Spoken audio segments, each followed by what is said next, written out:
আসলে সব ভাই বোনদের যদি কোরআনে শিক্ষায় শিক্ষিত করতে পারেন, তাহলে ইসলামের পথে থেকে বের হতে পারবে না, মা বাবার সাথে খারাপ আচরণ করতে পারবে না।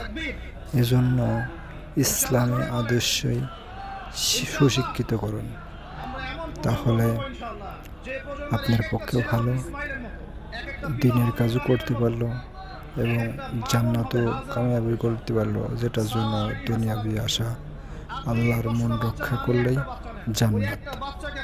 এজন্য ছেলে মেয়েদেরকে সুশিক্ষায় ইসলামের দিকে আকৃষ্ট করেন, তাহলে কাজে লাগবে আপনার।